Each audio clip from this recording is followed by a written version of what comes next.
2 Timóteo capítulo 3, verso 16. Toda a Escritura é inspirada por Deus e útil para o ensino, para a repreensão, para a correção, para a educação na justiça, a fim de que o homem de Deus seja perfeito e perfeitamente habilitado para toda boa obra. Toda a Escritura é inspirada por Deus e útil para o ensino, para a repreensão, para a correção, para a educação na justiça, a fim de que o homem de Deus seja perfeito e perfeitamente habilitado para toda boa obra. Senhor, nós clamamos por misericórdia. Somos agradecidos ao Senhor porque até aqui tem nos conduzido. Agradecemos ao Senhor por reunir debaixo de Teu precioso nome e por termos Tua santa palavra diante de nossos olhos. Pedimos ao Senhor o auxílio do Espírito Santo para que esta reunião seja proveitosa, Tua palavra seja honrada, Tua igreja seja edificada. Em nome de Jesus, Senhor. Amém. Irmãos, nós iniciamos este ano estudando a respeito do proceder na casa de Deus. O irmão Esdras leu o texto de 1 Timóteo 3, versículo 14 ao 16, que é o tema, aquilo que estamos abordando neste ano, o proceder na casa de Deus. Esta é a quarta mensagem deste ano e todas elas nós temos falado ainda meio como uma introdução ao assunto. Porque antes de falar do proceder, das coisas práticas referentes à casa de Deus, é bom que nós coloquemos algumas coisas em seu lugar. E uma destas coisas é o que falarei hoje, o lugar da palavra de Deus na casa do Senhor. O tema da mensagem de hoje é a excelência e suficiência das Escrituras. E já confesso aos irmãos que gera em meu coração tremor e temor para falar de um assunto tão grandioso como esse. Quem de nós é capaz de falar sobre esta bendita palavra, de sua suficiência e sua excelência em todo o seu esplendor? Nós não somos capazes, irmãos, mas pedimos o auxílio do Espírito Santo para que esta noite sejamos edificados. Por que é importante nós tratarmos deste assunto? É sempre bom quando nós estamos sentados nos perguntar o porquê estamos estudando tal assunto e qual é o objetivo disso. Por que é importante nós sabermos da excelência e da suficiência das Escrituras? Você sabe, irmãos, que lá em Gênesis 3, no primeiro versículo deste capítulo, a primeira tentativa e o primeiro ataque de Satanás foi contra a palavra de Deus. A serpente se dirige a Eva e diz: "Foi assim que Deus disse?" A grande estratégia de Satanás durante todas as eras, toda esta época e estes 2000 anos de igreja, é desvalorizar, é desacreditar, é colocar em dúvida, em xeque a palavra de Deus. Assim, ele penetrou aquele jardim e assim o homem caiu em pecado, por duvidar, por desacreditar da palavra de Deus. É assim que Deus disse? Essa tem sido a estratégia de Satanás. E nós encontramos isso até no meio daqueles que se chamam filhos de Deus atualmente. No meio da igreja nominal, que se diz cristã, a palavra de Deus não é tão honrada quanto deveria ser. Há opiniões diversas acerca das Escrituras. Há aqueles que acham que a Escritura é uma opinião humana, é apenas fábulas, histórias, mas que não é para nós regra de fé. E nós negamos isso completamente, irmãos. É pela palavra que o Senhor sustenta o universo, pela palavra do seu poder. Ele sustenta o universo. É pela palavra que nós somos sustentados. A fé vem pelo ouvir e o ouvir pela palavra de Deus. Nada somos sem a santa palavra do Senhor, que nos instrui, que nos guia, que é para nós o nosso alicerce seguro, onde conhecemos a mente do Senhor, onde somos instruídos, onde recebemos força, somente pelas Escrituras. Então é por isso, irmãos, que nós temos que estar bem solidificados nesta doutrina, de que a palavra de Deus é excelente e suficiente. Tenho 4 perguntas para responder com os irmãos esta noite. A primeira pergunta é: por que as Escrituras são excelentes? O que torna este livro excelente? A segunda pergunta é: por que este livro é suficiente? Porque a Escritura é suficiente e não precisamos de nada mais. A terceira pergunta é: o que é que nós devemos evitar? A quarta: o que nós devemos fazer? Se nós conseguirmos responder estas 4 perguntas, então penso que seremos edificados essa noite. Vamos voltar os nossos olhos para o texto que lemos para responder a primeira pergunta: por que as Escrituras são excelentes? E o texto diz assim: toda Escritura é inspirada por Deus. Aí está a excelência das Escrituras, sua origem. Sua origem é divina. Irmãos, quando nós não levamos com tanta reverência e seriedade como deveríamos levar a palavra do Senhor. Quando nós abrimos este santo livro, nós estamos diante da própria palavra do Senhor. Nós estamos diante da mente do Senhor. Cada palavra aqui foi inspirada por Deus, soprada pelo Senhor. Cada palavrinha. Quando Paulo estava escrevendo aqui a Timóteo, dizendo toda a Escritura é inspirada por Deus, ele fazia referência, sem dúvida, ao Velho Testamento ainda, porque o Novo Testamento ainda não estava formado. Então ele estava dizendo para Timóteo: toda a Escritura é inspirada por Deus. Todo o Velho Testamento é inspirado por Deus. E muitos críticos, querendo desvalorizar o Novo Testamento, fazem esse apontamento. Paulo aqui estava dizendo para Timóteo sobre o Velho Testamento. Aí nós vamos encontrar Pedro, lá na sua carta, lá na segunda carta de Pedro, no capítulo 3, 2 Pedro 3,15. E tende por salvação a longanimidade de nosso Senhor, como igualmente o nosso amado irmão Paulo vos escreveu, segundo a sabedoria que lhe foi dada. Ao falar acerca destes assuntos, como de fato costuma fazer em todas as suas epístolas, nas quais há certas coisas difíceis de entender, que os ignorantes e instáveis deturpam, como também deturpam as demais Escrituras, para a própria destruição deles. O que nós estamos vendo aqui? Quando Paulo escreve lá para Timóteo, ele diz assim: toda a Escritura é inspirada por Deus. E ali, ele está falando do Velho Testamento. O Novo Testamento não estava formado, ele está falando tudo do Velho Testamento é inspirado por Deus, palavra por palavra, cada frase, cada vírgula, inspiração do Espírito Santo. E aqui, quando Pedro vai falar acerca dos escritos de Paulo, os apóstolos tinham uma consciência. O que eles estavam escrevendo era escritura, como as demais. O que o amado irmão Paulo escreve, que às vezes é difícil de entender, alguns deturpam, como fazem com as demais escrituras. Então o que o apóstolo Pedro está fazendo é equiparando o valor, a autenticidade e a inspiração das cartas do Novo Testamento com as escrituras do Velho Testamento. Todas inspiradas por Deus com o mesmo valor. Você sabe que há muitos grupos cristãos que dizem que o Velho Testamento tem menos valor que o Novo Testamento.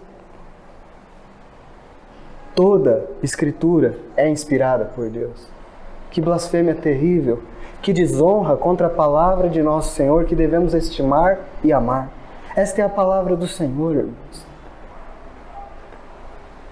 Certa vez eu estava conversando com uma pessoa católica e, inclusive, responsável por doutrinar pessoas na doutrina católica e tudo, da Igreja Católica, e ele dizia que não acreditava nas histórias de Gênesis, não acreditava na serpente, que aquilo ali é fábula, é mito, é um jeitinho de contar. E alguns acreditando na teoria da evolução e não no criacionismo, e várias barbáries dessas. Não, irmãos. Nós cremos na palavra do Senhor como ela está escrita. Nós cremos como ela é inspirada por Deus, soprada pelo Espírito Santo. Alguns levantam ainda uma outra crítica. Vocês cristãos são tolos. Vocês acreditam num livro escrito por homens. Tolos são eles. Queriam que nós acreditássemos num livro escrito por macacos? Macacos não escrevem. Eles são os tolos. Porque a palavra de Deus, assim como Cristo, é 100% humana e 100% divina. O que eu quero dizer com isso? Ela foi escrita por homens, sim. Vamos lá nesta carta de Pedro, voltamos uma página, capítulo 1, versículo 20. Sim, a palavra de Deus foi escrita por homens. Isso não é demérito.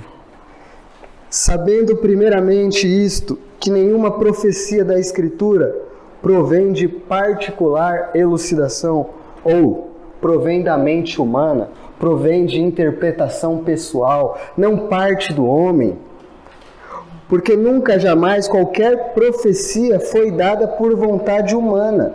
Entretanto, homens santos, separados por Deus, falaram da parte de Deus, movidos pelo Espírito Santo. O que é que nós estamos vendo aqui, irmãos? Muito importante, tudo que foi escrito, quando Paulo ia escrever uma carta, quando Isaías, ou qualquer parte deste livro santo foi escrito, não partia de sua própria mente o que estava sendo escrito. Não era da sua própria interpretação. Ele recebeu, foi soprado a ele o que deveria escrever. Mas o elemento humano está lá, sem dúvida. Foi um homem que escreveu. Isso é lindo também, irmãos. Porque se você nota os escritos de Paulo, os escritos de Pedro, os escritos de João, os escritos de Lucas, há diferença neles. Há diferença nas palavras que são usadas. A forma que Paulo escreve, Pedro mesmo dizia que era difícil. Não são iguais as formas da escrita, porque o Espírito Santo utiliza o elemento humano. Ele utiliza, mas foi soprado, foi inspirado. O vocabulário de Paulo era vasto, e o Espírito Santo pôde utilizar tudo aquilo para escrever, mas não parte da mente de Paulo, as doutrinas. É movido, é soprado pelo Espírito Santo. Graças ao Senhor. Porque também há alguns hoje que leem a Bíblia dizendo: isso aqui é a opinião de Paulo. Isso aqui é isso ou aquilo. Não, irmãos. Cada letra é a inspiração do Espírito Santo. Nós estamos diante do Deus vivo quando abrimos esta palavra. E você vê que seriedade é isso, irmãos? E que honra e que glória é para nós podermos conhecer nosso Deus, porque esta palavra foi soprada pelo Espírito Santo. Esta é a excelência das Escrituras. Nós estamos respondendo essa pergunta. Por que as Escrituras são excelentes? Porque sua origem é divina. Porque ela parte de Deus. Ela não vem da mentalidade humana. E Pedro diz assim: olha, tem algumas coisas difíceis de entender. Sim, irmão. Você pode dizer da Escritura que é difícil entender alguma coisa, mas você não pode dizer que não concorda com elas. Assuma sua debilidade. Eu não entendo certas coisas, mas a palavra de Deus é a verdade. Você pode não entender certas coisas, isso não muda o fato de que ela é verdade. Um cristão regenerado não pode não concordar com a Escritura. Não pode. O Senhor deu um novo coração a ele. Ele se submete mesmo quando não entende. Mesmo quando há doutrinas difíceis. E a verdade, irmãos, é que as doutrinas e a palavra de Deus vão sempre contra nós. Porque nós amamos aquilo que não deveríamos amar. Nosso coração é inclinado ao mal. Então, normalmente, a palavra é contra aquilo que queremos, desejamos e amamos. Graças a Deus por isso. Ela é inspirada em sua totalidade, cada pedaço, Velho e Novo Testamento. Não há nada que não seja inspirado pelo Senhor. Mas este é um dos porquês dela ser excelente. Voltemos ao texto que estávamos, 2 Timóteo 3,16. Então, por que as Escrituras são excelentes? Porque elas provêm de origem divina. Elas são inspiradas pelo próprio Espírito de Deus. Mas por que mais elas são excelentes? Por causa de sua utilidade. O texto continua dizendo: toda a Escritura é inspirada por Deus. Olha a utilidade da Escritura. Ela é útil para ensino, para repreensão, para correção, para educação na justiça. Origem divina e sua utilidade formam a excelência deste santo livro. É útil para ensinar. Para nos, como o versículo acima diz, 15, e que desde a infância sabes as sagradas letras que podem tornar-te sábio para a salvação pela fé em Cristo Jesus. Esta é a excelência. Ela é útil para nos tornar sábios para a salvação que há em Cristo Jesus. Que livro santo é este, que nos aponta o caminho do Salvador e da salvação, que nos aponta a mente de Deus, útil para ensinar, para repreender, para corrigir. Romanos 15, versículo 4, vai dizer: pois tudo quanto outrora foi escrito, para o nosso ensino foi escrito, a fim de que pela paciência e pela consolação das Escrituras tenhamos esperança. Há alguma parte das Escrituras que não tem valor para nós, irmãos? Tudo quanto foi escrito. Tudo. Ah, não, esta parte da Escritura eu não concordo, eu não quero, eu acho que não tem necessidade mais. Tudo que foi escrito para o nosso ensino. Para o nosso ensino. Para que pela paciência e pela consolação das Escrituras, aí está mais uma utilidade das Escrituras. Ela consola seu povo, ela exorta seu povo, ela ensina, ela corrige. A espada do Espírito. Quão preciosa é a palavra do Senhor. E o que seria da igreja e de seu povo? O que seria de nós, irmãos? Como procederíamos na casa de Deus? Como viveríamos para agradar ao Senhor, sem conhecer a sua mente, sua vontade? Graças a Deus nós temos sua palavra. Se te perguntarem por que você acha esse livro tão excelente, onde está a excelência deste livro? Você vai responder: porque ele é de origem divina e porque ele é útil para tudo. Para me ensinar, para me repreender, para me corrigir, para me consolar, para me dar paciência, para me apontar o caminho da salvação, para me apontar o Salvador. Esta é a excelência da palavra do Senhor. A outra pergunta, irmãos: por que as Escrituras são suficientes? Voltemos ao texto que estamos analisando, 2 Timóteo 3,16. Por que as Escrituras são suficientes? E o que é que nós queremos dizer com suficientes, irmãos? É que nós não precisamos de nada mais. É suficiente. A Escritura não precisa de adendo nenhum, não precisa de complemento nenhum. Ela é suficiente. Mas por quê? Por que ela é suficiente? E o verso 17 diz: a fim de que o homem de Deus seja perfeito e perfeitamente habilitado para toda boa obra. Então, por que ela é suficiente? Porque ela atinge uma finalidade. Ela tem por finalidade que o homem de Deus seja perfeito. Isso é suficiente. Precisamos de mais alguma coisa? Se aqui está escrito que ela é inspirada por Deus, útil para ensinar, para corrigir, para educar, e que o fim disso, ou seja, o resultado disso, é que sejamos perfeitos. Precisamos de mais alguma coisa, irmãos? Precisamos de uma nova revelação? Precisamos de uma nova visão? Precisamos que alguém nos diga alguma coisa diferente? Se aqui está dizendo que para sermos perfeitos, temos a Escritura, o que precisamos mais? Ou seja, ela é completamente suficiente. Não precisamos de nada mais, nada. Martinho Lutero dizia, essa era uma oração que ele fez ao Senhor, ele disse, Senhor, faço uma aliança contigo. Eu não quero anjos, eu não quero visões, eu não quero revelações. Eu estou satisfeito com o dom das Sagradas Escrituras. Estamos satisfeitos, irmãos. Amamos a Escritura. Estamos firmados nela. Não nos importamos com a opinião de quem quer que seja. Nem que alegue ter a mais alta e última revelação para a igreja. Não importa. Quem diga, que cargo possui, quão respeitado ele é. O que importa é o que a palavra de Deus estabelece.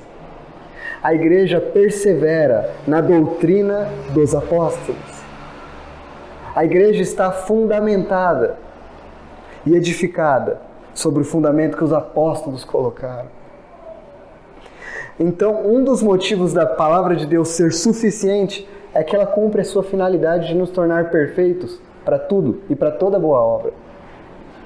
E o segundo motivo é porque ela está completa. Alguém pode dizer, não, mas olha, você está falando de não a sonhos, não a revelações, não a visões, mas na Bíblia nós encontramos alguns homens tendo visões, alguns homens tendo revelações e essas coisas. Paulo mesmo escreve que ele recebeu o seu evangelho e entrega por meio de revelação que ele teve de Jesus Cristo. Então tá vendo? E aí, como é que a gente faz com isso? A gente faz da seguinte maneira, irmãos. Quando o Novo Testamento estava sendo escrito, apenas havia o Velho Testamento. É verdade, haviam então coisas que o Senhor estava revelando aos seus apóstolos e nos dando como doutrina. Mas depois que o fundamento foi posto, e Paulo diz isso em 1 Coríntios 3, ele diz que ninguém pode pôr outro fundamento além do que já está posto. Efésios 2 vai dizer que a igreja está fundamentada, edificada sobre o que os apóstolos colocaram. Paulo vai dizer em Gálatas que ainda que um anjo ou um outro homem pregue um evangelho diferente do que nós temos pregado, seja amaldiçoado, seja maldito, anátema. Em Apocalipse é dito que se alguém acrescentar ou retirar qualquer coisa deste livro, precisamos de mais alguma coisa. A palavra de Deus está completa, fechada.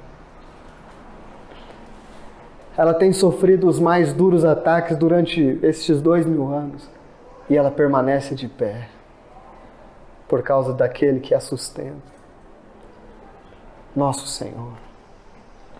Lembre, irmãos, a igreja é coluna e baluarte da verdade. Nós guardamos esta palavra, nós a estimamos, nós a temos para nós. Na verdade, irmãos, somente aqueles que têm como regra de fé as Escrituras podem ser considerados a igreja do Deus vivo. Nenhum mais, ninguém mais. Há muita coisa sendo feita em nome do nosso Senhor, que partem da mente humana e que não passam pelo crivo das Escrituras.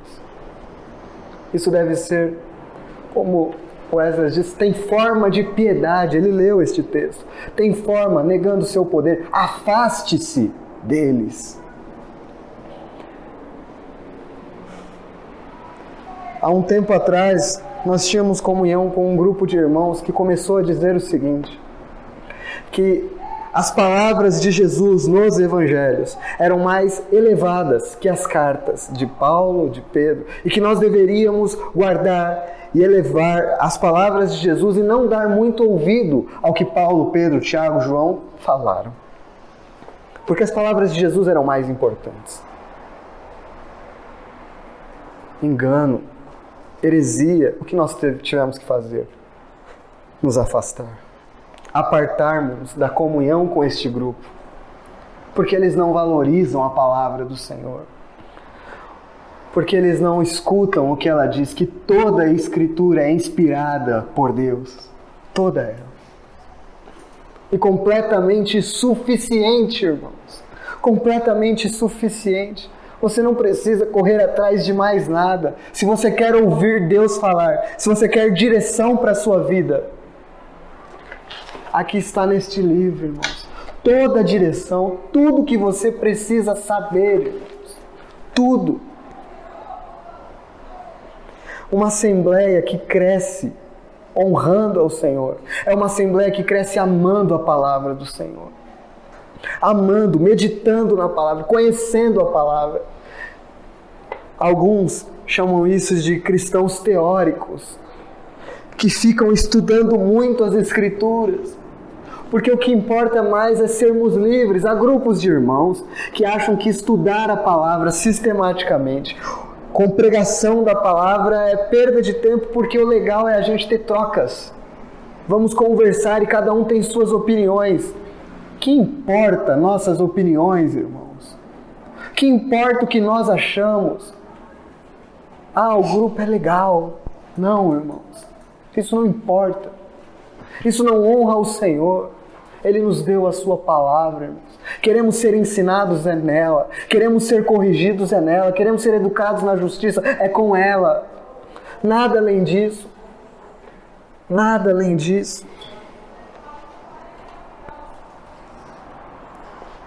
O que é que nós, irmãos, indo para a terceira questão aqui, o que é que nós devemos evitar?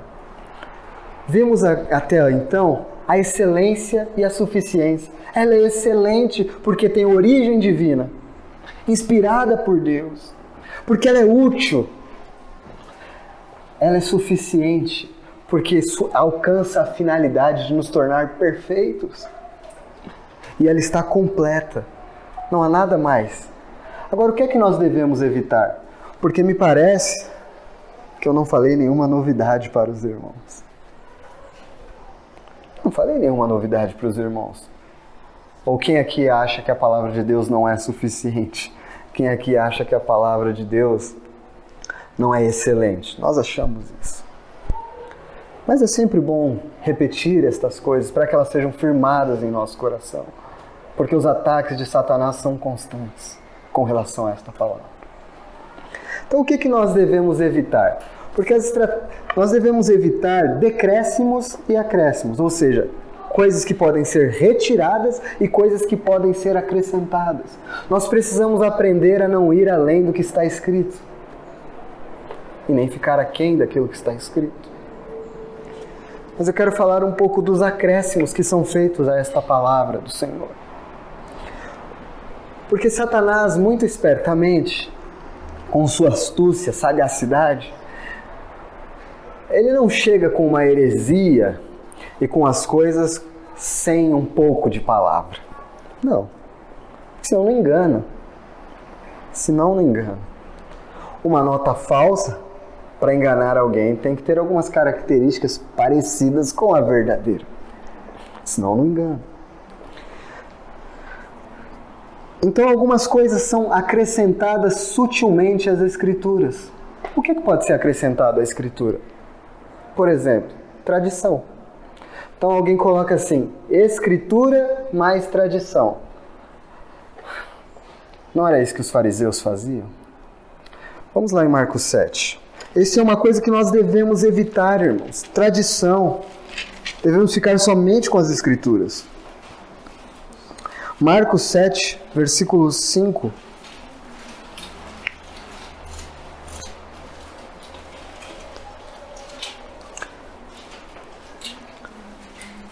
Diz assim: interpelaram-no os fariseus e os escribas.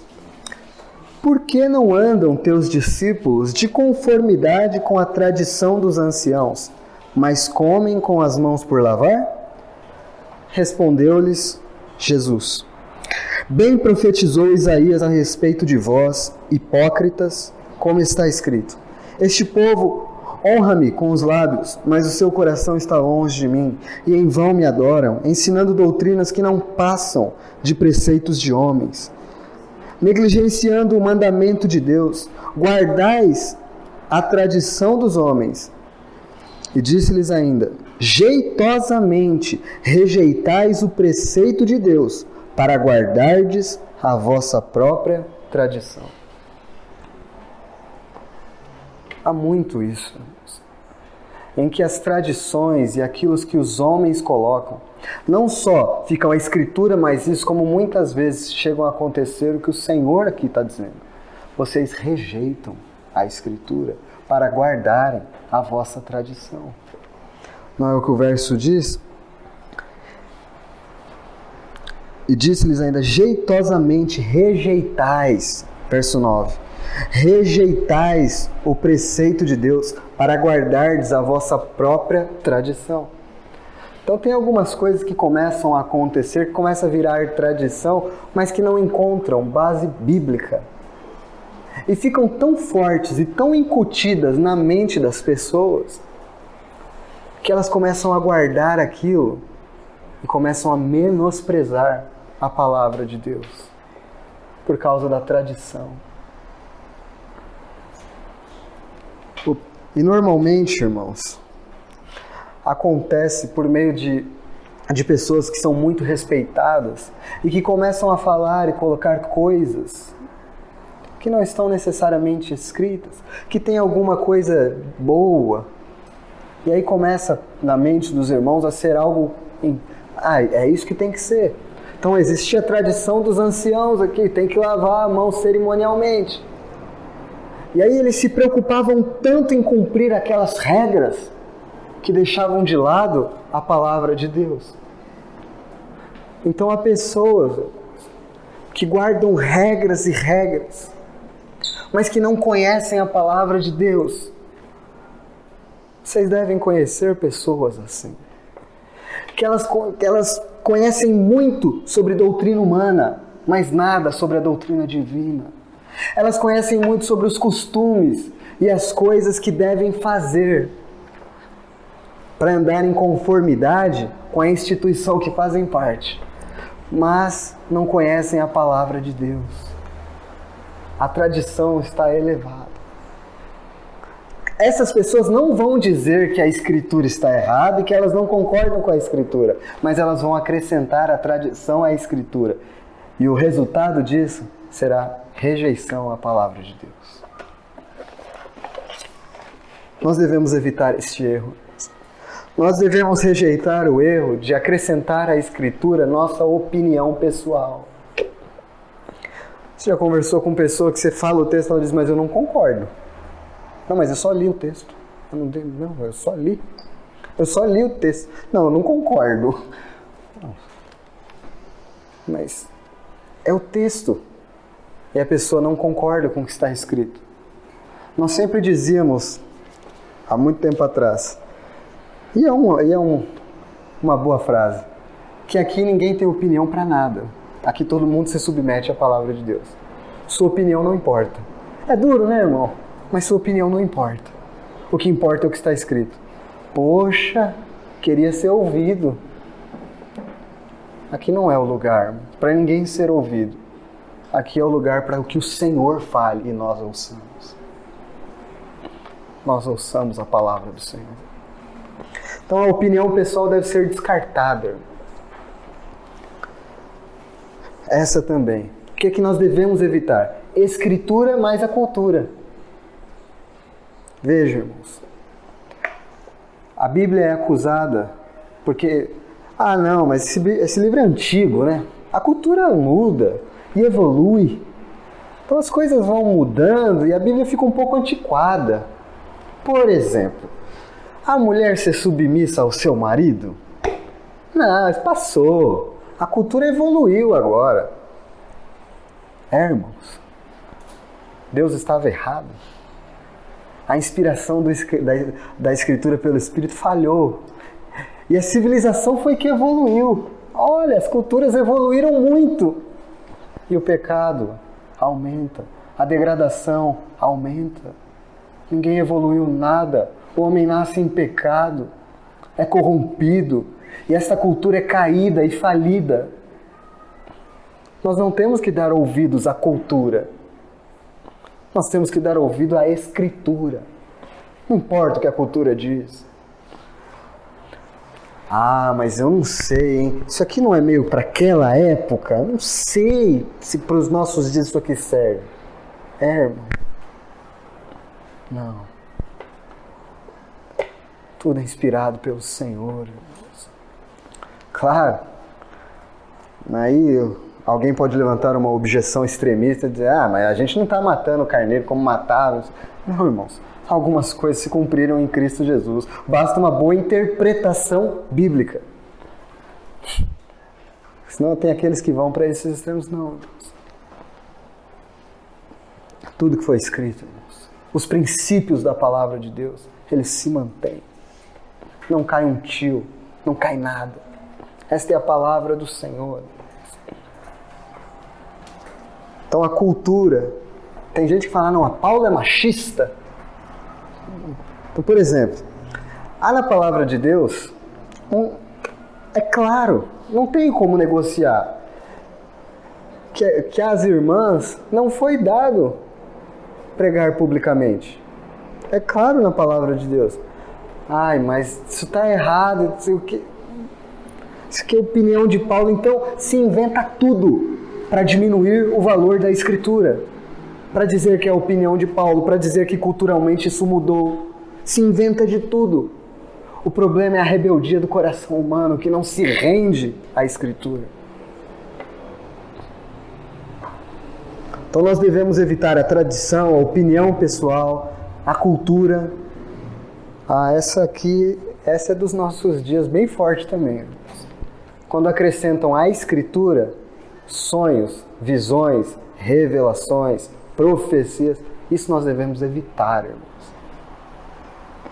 Mas aí você vai conversar com algumas pessoas e elas dizem assim, poxa, mas vai evitar aqueles que dão sonhos e revelações?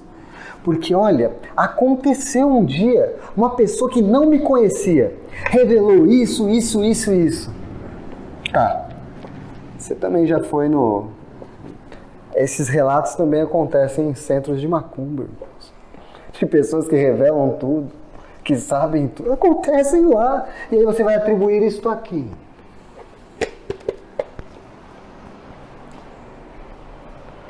As Escrituras são suficientes, irmão. É engraçado que este povo que vive ansiando por novas revelações, por sonhos, por visões, que Deus fala com eles toda hora. Nossa, Deus me revelou aqui. Eles não conhecem as Escrituras. Engraçado, né? A maioria destas pessoas não conhece o Santo Livro do Senhor.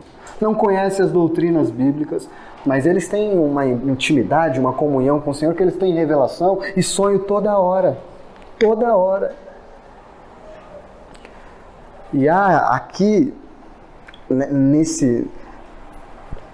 nesse jeito de proceder na casa de Deus, um dano terrível, e pessoas inocentes, pessoas até sinceras são levadas por este erro, fazem as coisas mais loucas que deram de revelação lá, e isso é terrível, terrível. Vamos em Colossenses, capítulo 2, versículo 18, ainda falando sobre essa questão aí, sonhos, experiências, revelações.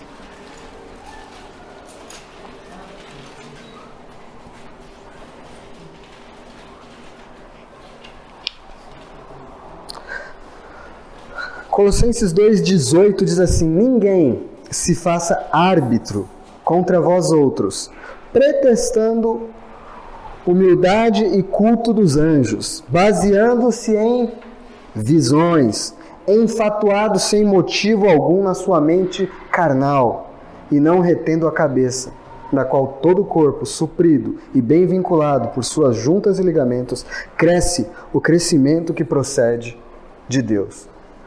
O que Paulo está dizendo aqui? Ninguém pode se fazer juiz contra você, pretextando. Ele diz que tem uma visão, que recebeu de anjos. Ninguém pode fazer isso. irmãos, que isso? Baseando-se em visões, enfatuado sem motivo algum na sua mente carnal.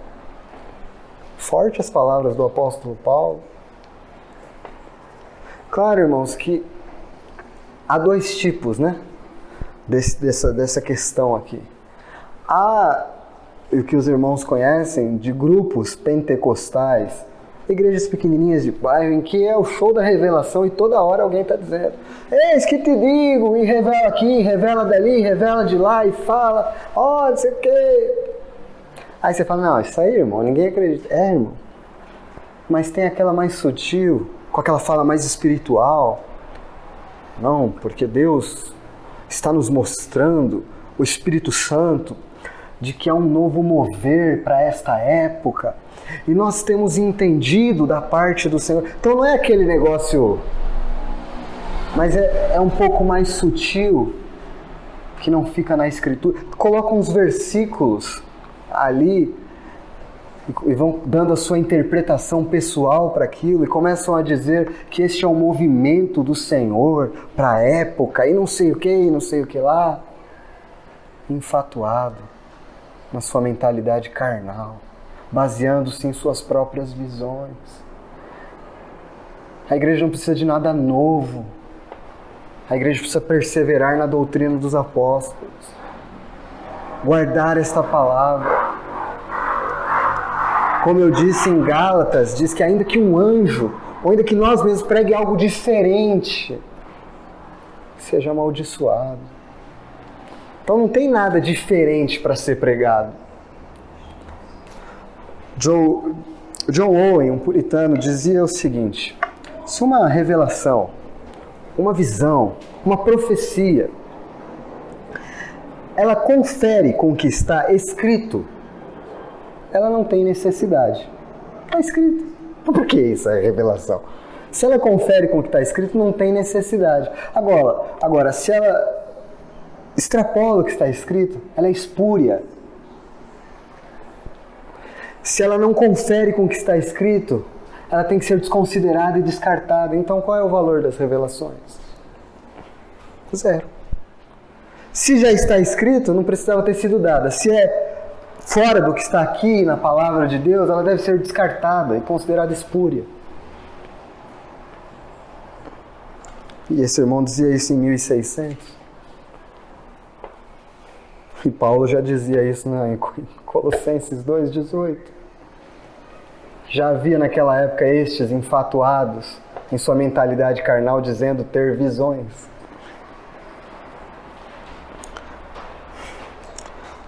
Para finalizar esta questão, irmão, que nós devemos evitar e ficar somente com as Escrituras, Jeremias,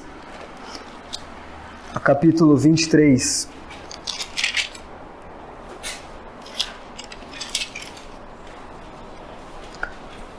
Não acredite nessas coisas, irmãos. Não tenha medo de não acreditar nessas coisas. Creia na palavra do Senhor. Baseie sua fé na palavra do Senhor. Há um monte de gente sincera e honesta querendo entender os sonhos. Ah, eu sonhei isso. O que será que é? Ah, irmão, você quer conhecer a vontade do Senhor? Leia a palavra. Não fique ansioso para saber o que é seu sonho, não. Fique ansioso para conhecer a palavra do Senhor. Deseje a palavra do Senhor. Ah, Deus me deu uma direção aqui, um sentimento. Não duvide de você, mas não duvide da palavra de Deus. Isso tudo é muito subjetivo. Seu coração é enganoso. Como você pode confiar em você? Confie na palavra. Jeremias 23, verso 16 diz assim: assim diz o Senhor dos Exércitos: não deis ouvidos às palavras dos profetas que entre vós profetizam e vos enchem de vãs esperanças. Falam as visões do seu coração, não o que vem da boca do Senhor. Não confiem. Falam do que vem do seu coração enganoso, não o que vem da boca do Senhor. Evidente, irmãos, naquela época havia profetas que falavam: assim diz o Senhor. Hoje em dia a igreja tem estes profetas, irmãos, nesta mesma qualidade de Jeremias, Isaías, que falam o assim diz o Senhor com inspiração, não existem mais. A palavra está fechada. O que é que um pregador da palavra faz? Ele prega o que está escrito. O que está escrito não traz nada novo. Como é que eu posso pregar a partir da boca do Senhor? Pregando a palavra. Se alguém diz assim, diz o Senhor, procure o capítulo e o versículo. Porque o Senhor não diz de outra maneira. Somente assim. Agora, veja ainda neste capítulo, no versículo 25. Jeremias 23, 25. Tenho ouvido o que dizem aqueles profetas, proclamando mentiras em meu nome, dizendo, sonhei, sonhei. Até quando sucederá isso no coração dos profetas que proclamam mentiras, que proclamam só o engano do próprio coração, os quais cuidam em fazer que o meu povo se esqueça do meu nome pelos seus sonhos, que cada um conta ao seu companheiro, assim como seus pais se esqueceram do meu nome por causa de Baal. O profeta que tem sonho, conte-o como apenas sonho. Mas aquele em quem está a minha palavra, fale a minha palavra com verdade. Que tem a palha com o trigo, diz o Senhor. Não é a minha palavra fogo, diz o Senhor, e martelo que esmiuça a penha? Portanto, eis que sou contra esses profetas, diz o Senhor, que furtam as minhas palavras, cada um ao seu companheiro. Eis que sou contra esses profetas, diz o Senhor, que pregam a sua própria palavra e afirmam, ele disse. Eis que sou contra os que profetizam sonhos mentirosos, diz o Senhor, e os contam, e com as suas mentiras e leviandades fazem errar o meu povo, pois eu não os enviei, não lhes dei ordem, e também proveito nenhum trouxeram a este povo, diz o Senhor. Taxativo, irmão. Sonhei, sonhei. Nunca disse nada. Falam mentiras. Não falam o que provém da boca do Senhor. Minha palavra é martelo que esmiuça a penha. É espada cortante. É disso que nós precisamos, irmãos. É desta palavra. Você não precisa se preocupar, irmãos. Você não precisa se preocupar com alguém dizendo que tem alguma coisa que Deus revelou sobre sua vida. Você não precisa se preocupar com isso. Tudo que o Senhor revelou está na Escritura. Não se preocupe, não tenha medo destes. Apoie-se na Escritura. São falsos profetas, prestarão contas diante do Senhor. Eu estou finalizando, irmãos. Tem uma outra coisa, além de sonhos, revelações, que também infectou o povo de Deus. É a Escritura, mais a psicologia humanista e o coach.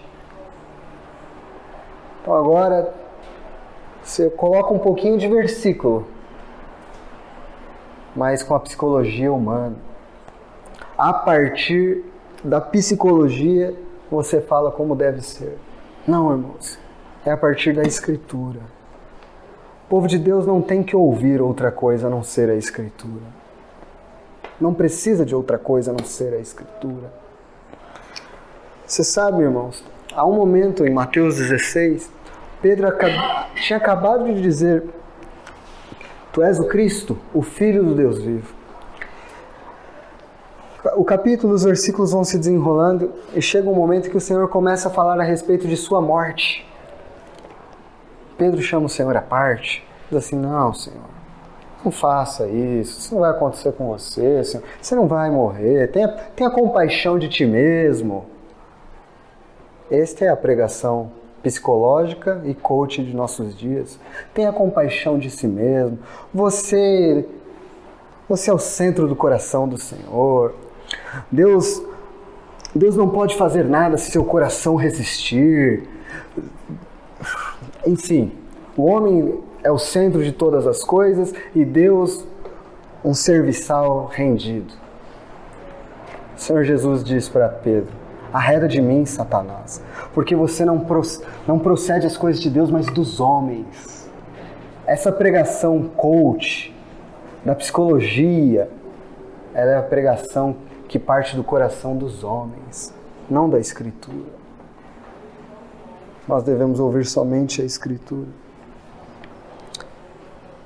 Então, isso é o que nós devemos evitar, irmãos. Devemos evitar as tradições, a opinião pessoal, a cultura, sonhos, experiências, revelações e psicologia. Ficar somente com as Escrituras, deixar tudo isso de lado, ficar somente com as Escrituras. Como eu crio filhos? O que os psicólogos estão dizendo hoje em dia? Isso é traumatizante para o meu filho? Não. Você vai criar seu filho como a palavra diz. Lá em Provérbios diz para usar a vara. Não, mas não, os psicólogos hoje estão dizendo que não é para fazer isso, que gera Irmãos, fique com o que a palavra do Senhor diz. Não fique com suas opiniões ou os ensinamentos da psicologia secular. Fique com o que a palavra do Senhor diz. Me parece que Ele é muito mais sábio do que todos nós. Fiquemos com esta Escritura Santa. E eu quero finalizar, irmãos, com uma aplicação muito mais pessoal agora, que é a quarta pergunta. Nós respondemos porque as Escrituras são excelentes, respondemos porque elas são suficientes, perguntamos o que devemos evitar e respondemos, e agora, o que é que nós devemos fazer, irmãos? O que é que nós devemos fazer com tudo isso? Irmão, porque parece que a gente está perdendo tempo aqui, porque a gente já sabe que a Escritura é inspirada, que a Escritura é excelente, que a gente deve evitar isso, ficar só com as Escrituras. Você gastou um tempão todo fazendo isso, e o que eu carrego para mim de tudo isso que eu ouvi? Vamos lá, irmãos. Vamos agora ativar um pouco as nossas consciências. Qual é o valor que você dá à palavra do Senhor? Qual é o valor que este livro ocupa em tua vida, nas tuas decisões, na forma como você, pai de família, organiza a sua casa, os seus princípios, seus valores, são norteados com base em o quê? Como você toma decisões? Por que você age da maneira que age? O que nós devemos fazer? Nós devemos amar esta palavra. A necessidade de que nós sejamos honestos, irmãos. Honestos. Você ama a palavra do Senhor? O Salmo 1, versículo 2 diz: antes o meu prazer está na lei do Senhor, e nesta lei eu medito de dia e de noite. Onde está o nosso prazer? Nós temos que nos arrepender diante do Senhor. Nós temos que nos arrepender diante do Senhor, porque o nosso prazer não está na lei do Senhor. O Salmo 119 diz que a exposição das tuas palavras me é agradável. Olhe para nós, irmãos. Ficarmos 1 hora ouvindo uma mensagem é desagradável às vezes, irmão. Nossa mente já está viajando para outro lugar. Nós já estamos falando, meu Deus, isso não acaba nunca. Você pode falar, a Escritura é excelente, a Escritura é suficiente, eu não fico com mais nada, eu fico só com a Escritura. Mas nós não temos paciência, não temos prazer nelas. Eu não estou falando, irmãos, que eu tenha ou que eu seja diferente. Eu choro por isso, irmão. E você também deve chorar por isso, deve se lamentar por isso, porque você não ama a palavra do Senhor como deveria amar. Porque ele é custoso e difícil separar tempo para ler a palavra. Vamos dizer aqui que você seja bem disciplinado, querido irmão. E todo dia você tem um horário para ler. Você já leu a palavra e saiu da leitura sem levar nada consigo? Leu. Aí se perguntarem para você 1 minuto depois do que você leu, você não sabe o que você leu. Você não sabe. Porque nós não meditamos, nós não amamos. Isso requer de nós esforço. É penoso para nós. E nós temos que orar ao Senhor. Senhor, me dá prazer pela Tua palavra. Me dá prazer.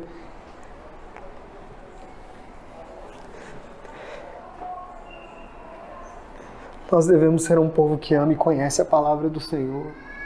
Meu prazer está na lei do Senhor e nessa lei medito de dia e de noite. Mas nós temos estas dificuldades. Você sabe, irmãos, lá em João 5, versículo 39 e 40, o Senhor diz assim: vocês estudam cuidadosamente as Escrituras Sagradas, porque pensam que nela tereis vida. Mas vocês não percebem, ele está falando aos fariseus, que as Escrituras dizem a meu respeito, e vocês não querem vir até mim para terem vida. Todas as vezes, irmãos, que nós estamos estudando a palavra de Deus como um livro seco, como uma história qualquer, como qualquer coisa, e nós não estamos indo até Ele, nós não estamos vendo Cristo, nós estamos perdendo tempo. Que miserável é o nosso coração, porque nós não amamos a carta de amor do Senhor para nós. Porque nós, hoje eu não li ainda. Vou ler. Aí lê. Pronto, tá tudo bem, eu li. E nós não encontramos nosso amado no livro. Nós não encontramos nosso Senhor no livro. Nós não vimos mais da sua beleza, nós não vimos mais de seu amor, de sua graça. Vocês leem, mas não vêm a mim. E se vocês não vêm a mim, não encontram vida.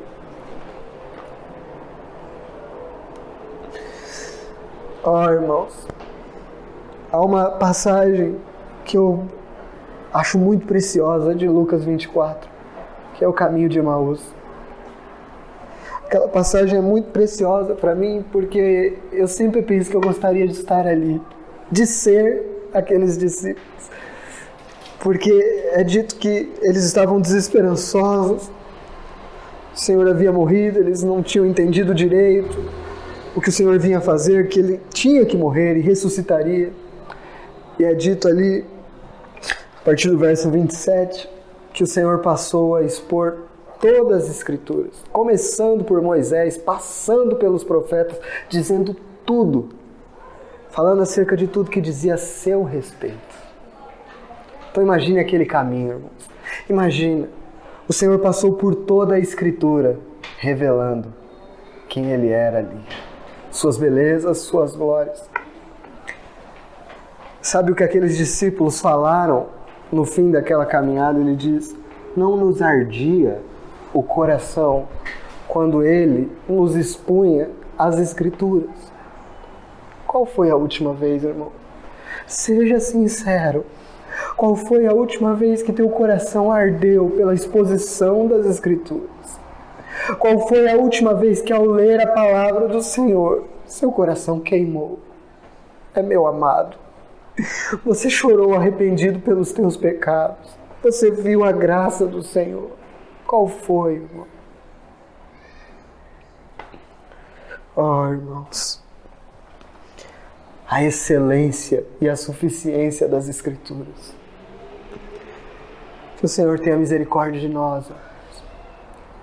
Nos renove, nos dê um caminho de Emaús. Faça nosso coração voltar a arder e queimar. Você sabe, irmão, você já viveu momentos em que você pensava com frequência na palavra do Senhor, que versículos estavam na sua mente com frequência, que você ia andando e pensando, meditando, e às vezes pode ter se esfriado. Só o Senhor pode ter misericórdia de nós e aquecer os nossos corações, irmãos. Só o Senhor pode fazer isso.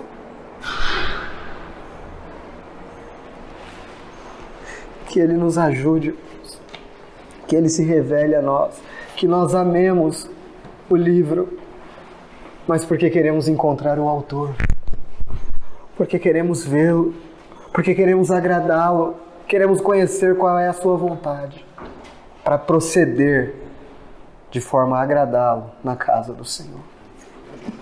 O Senhor nos abençoe, irmãos. Ó Senhor, tem misericórdia de nós. Tua palavra é elevada, Tua palavra é perfeita, excelente e suficiente. provada e aprovada, mais doce que o mel. Mas ai de nós, muitas vezes estamos fartos e cansados da Tua palavra, chamando-a de pão vil. Ó Senhor, aviva os nossos corações, faz-nos amar Tua palavra, de fato, não nos acostumarmos com reuniões, não nos acostumarmos com leituras bíblicas apenas, mas encontrá-lo, amá-lo, a começar por mim, Senhor. E peço pelos meus irmãos, em nome de Jesus, Senhor. Amém.